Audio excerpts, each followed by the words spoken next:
I, 43 female, have a son, 18, who got his high school girlfriend, 18, pregnant. It was obviously an unplanned pregnancy, and it resulted in my son's girlfriend getting kicked out of her house by her mom. I never liked this girl, but I obviously couldn't let her live on the streets now that she was carrying my grandchild. So I allowed her to live in our house. Now both she and my son have quit college for the near future, and my son's now working a full-time job so he can provide for them in the future. The problem is that his girlfriend refuses to do anything, but absolutely anything all day. She just locks herself up in my son's room, eating snacks and watching videos on my son's computer. I need to drag her out just to help me with cooking and clean the room she's staying in, but she's always complaining about how I'm working her like a slave, even though she's already in constant pain because of her pregnancy. And then she'll come crying to my son about my treatment of her. Mind you, she doesn't have a high-risk pregnancy. I know that because me and my husband are fully paying for her medical controls, and I don't put her up to do tasks like cleaning the toilet or anything similar.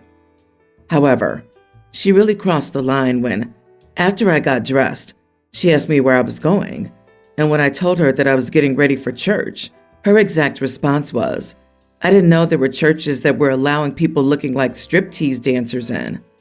At that point, I absolutely had it with her, and I told her straight that I didn't care who she was. I wouldn't allow her to disrespect me while living in my home. And if she couldn't keep her attitude in check, then she can get the heck out of my home. She pretty much started crying at that point and immediately called my son, who later on also gave me attitude for treating his girlfriend like garbage when I didn't know what she was going through. I roll.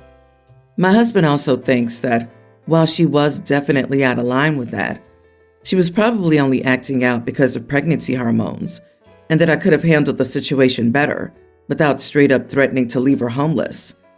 Am I the idiot for telling my son's pregnant girlfriend she can get out of my house? Edit. She's been living with us for 3 months already, and since then, she's been catching even more of an attitude towards me.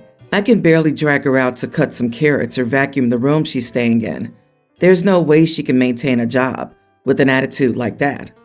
Your son said you don't know what she's going through? Does this idiot realize where he came from? He's really not the sharpest tool in the shed. Not the idiot. She's an ungrateful, entitled brat. No hormones cause this rudeness and lack of consideration. You're paying for her everything. She's not being mistreated. Pregnancies do not cause unabling pain, and she could at least do the bed. Turn off the internet, please. Don't let her just sit in there on TikTok all day. Turn off the internet during the day, or just change the password. You need to start putting your foot down, or you're going to be stuck in this for the next decade.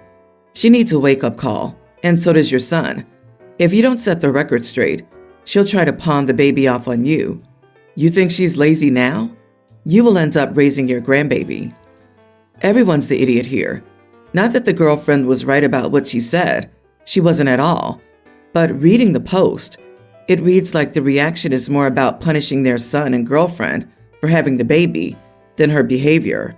At this point, the baby is on its way. Girlfriend and son need to grow up, absolutely. And she shouldn't have said what she did. But she is going through quite a bit, including being abandoned by her parents. And some genuine compassion would go a long way. OP seems very concerned with being disrespected, yet seems unkind toward her son's girlfriend. I disagree. Here's the reason why her mother kicked her out, OP. There's also a reason for a pregnancy at age 18. Mom was probably going to make her get a job. And hey, we can't have that. So she fixed that problem of working by getting pregnant. Once she has this baby, and it's time for her to get a job, guess what'll happen? There'll be a second, whoops, surprise pregnancy. Your son's girlfriend does not want to do anything, and she'll go to extremes to live her lazy lifestyle. Plus, when the baby gets here, guess who'll do most of the childcare? Good luck. I, 30 male, have a toddler boy. We like to go to the park or playground before I go to work. We went this morning, and there were a few other families there, and probably about 6 kids in total. One family has what looks to be a Labrador with them on a leash. I let my kid go play. He's running around, playing on the equipment, and playing in the sand. The mom with the dog is walking around the playground with the dog on the sand, following one of her kids. She's right in the middle of where the kids are playing. She's letting her dog near kids that aren't hers, including mine. So I ask her to keep her dog away from the other kids and tell her I don't want her dog around my son. She says he's friendly and wouldn't hurt a fly. I say maybe, but that's not a risk that I will take with my son. I've taught my son to stay away from dogs. I ask her again to keep the dog off the sand. And I also tell her she shouldn't have her dog at the playground in the first place. She gets super defensive with me, calls me an idiot, and says there's no sign saying no dogs. This is true, but this is a place for kids. I cut our visit to the playground short, and we head home, but I'm angry. Am I the idiot for having this expectation? Yup, you are the idiot. That the dog was on leash. I'll just leave that there and let it set in for the other readers. Also, with there being no signs that prohibit dogs in the park, who died and made you Ranger Rick? All you had to do was leave. But my son, what about her kids? Yours are no more special than hers. Dude, it's a public park. I've taught my son to stay away from dogs, and he didn't listen. If that's a rule your family has, no problem. But you can't yell at other people for a rule only your family has. You can't dictate to someone else what to do with their dog in a public park, especially when it doesn't forbid dogs on a leash. If this riles you up more than you can handle, then go to a no-dogs park. Hard disagree. How exactly does a leash prevent the dog from attacking the kid if the dog's just around? Just because the dog is on a leash doesn't mean it should be allowed everywhere. While yes, it's a public park in which dogs should be allowed, that shouldn't include the play areas for kids, like the sandbox. It's weird how some people are justifying the dog being allowed in the sandbox. It's like letting a dog onto a basketball court where people are trying to play and asking, "Where's the sign?" Of course, technically there might be no sign, but there's also just not being an idiot of a human. You are not the idiot, and these other commenters sound so out of touch. A dog, leashed or not, should not be on the park's literal playground section, and she shouldn't have been walking them up to random kids. Neither toddler nor dog behavior can be perfectly predicted. Dogs shouldn't be around children unsupervised. This was at a public playground, an area designated for children. Irrespective of city ordinances, it is common courtesy to keep dogs away from a playground to avoid accidents. I'm a 22-year-old guy, and my brother, Max, is 18. My brother got really sick as a kid, so my parents are super overprotective of him. And no, he's not mentally or physically disabled. Max still lives at home, and my parents still treat him like a kid. Midnight curfew, no having people over without a week's notice, and they even have rules against the amount of junk food he can eat, which he sneaks around anyway, even if he buys it himself. This is all under the justification of our house, our rules. The worst is that they refuse to leave him alone at the house overnight. They don't go on vacations anymore because Max won't take time off to go to work with them. They always pick the most boring places. I wouldn't want to go either. And they refuse to leave him home alone for a few days, even though he's a grown man. Anyway, recently, my parents cracked up and booked a week-long trip to Dubuque, Iowa. See what I mean about boring places? They tried to guilt Max into going with them, but he had important stuff going on at his job, so he said no. Then they asked me to stay at the house while they were gone, and after talking to Max about it, I agreed to appease them. However, Max and I secretly decided that I'd stop over once a day to check on him, but that I'd mostly leave him alone, because for goodness sake, he's an adult who can look after himself. We also planned for me to stay over the last night to make it look like I'd been there the whole time. Anyway, my parents came home a day early and threw a fit when they found Max home alone, eating ice cream, which they've banned him from having. They called me to scream at me for leaving him home alone and letting him break their rules. And I shouted back that he's an adult and they're smothering helicopter parents.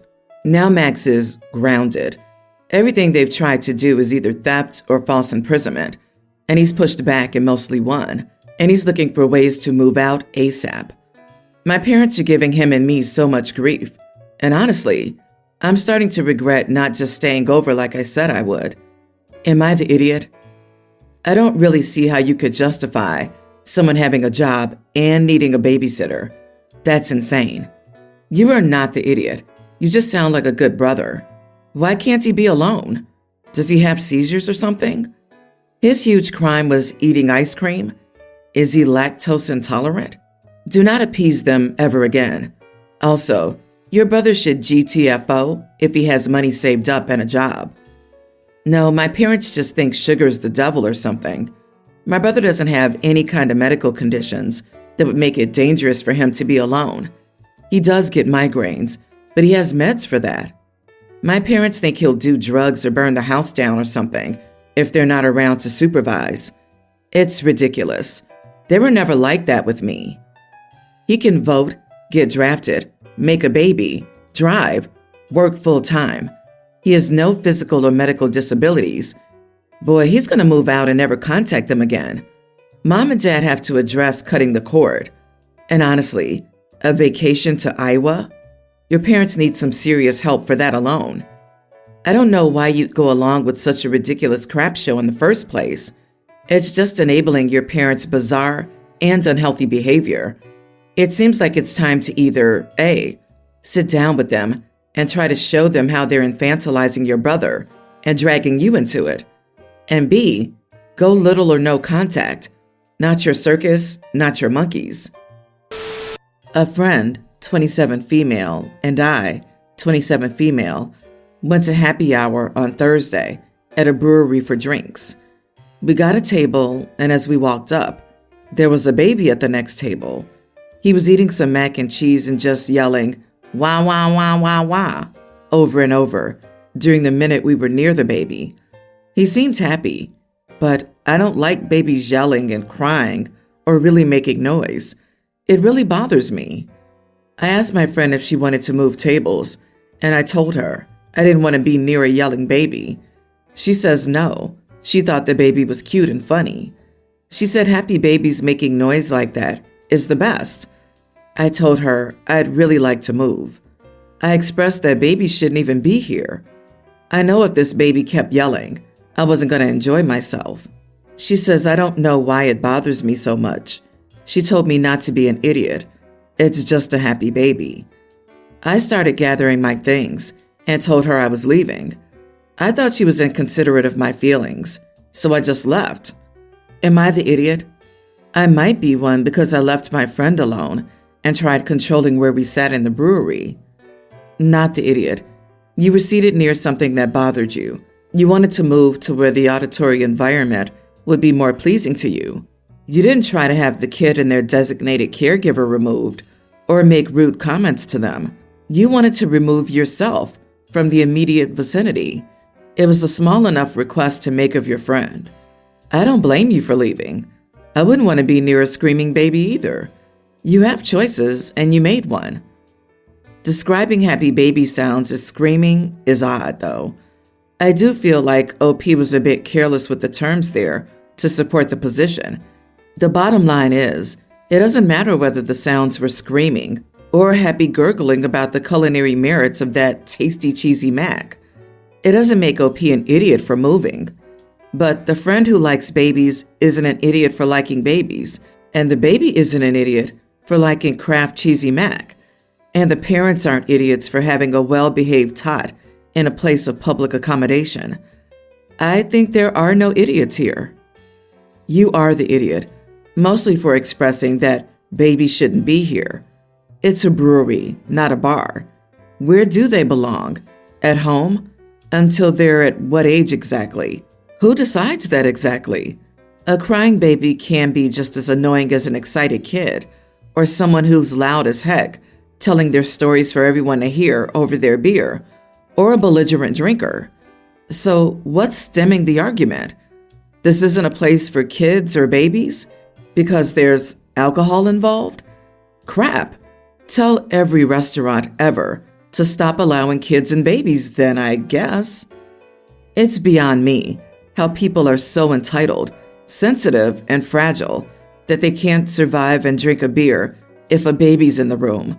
They sound like, well, big babies. OP, I think getting up and leaving was a little childish, especially since you were probably just butthurt that she doesn't share the same dislike for children that you do. My friend Anna and I were talking about her dating life. Anna is a gorgeous woman, and she could have her pick of men. She broke up with her boyfriend because she was out of his league, and he knew it.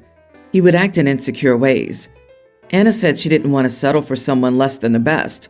She asked me why would anyone settle, and brought up my marriage as a positive example of love. I told her that my husband had settled for me, and he wasn't attracted to me, and we still had a happy marriage. Being settled isn't the worst thing in the world. My husband Alan and I are happily married high school sweethearts. He was heavily bullied in middle and high school. When I moved into his hometown in sophomore year, I stood up for him. We were friends by the end of senior year, and he asked me to prom. 10 years later, we're happily married. However, I know that my husband doesn't find me attractive. I'm naturally taller and more muscular than the average woman. It's a huge insecurity of mine. A year after we married, my husband confessed while intoxicated that he didn't find me attractive. He prefers petite women with delicate facial features, but he was grateful for what I did and felt obliged to thank me, which is why he asked me out to prom, why we dated throughout college, why he proposed. He still loved me very much, but wasn't attracted to me. The next morning, he was hungover and had forgotten his confession. He doesn't drink much because he doesn't have a filter and tells the unvarnished truth. I felt crushed, but our marriage was very good otherwise. I never told him what he said that night. He was a great husband. I don't think most men are attracted to the way I look anyway. I explained this all to Anna, and she was grateful for the advice. That night, Alan started crying. He was crying silently, but I woke up.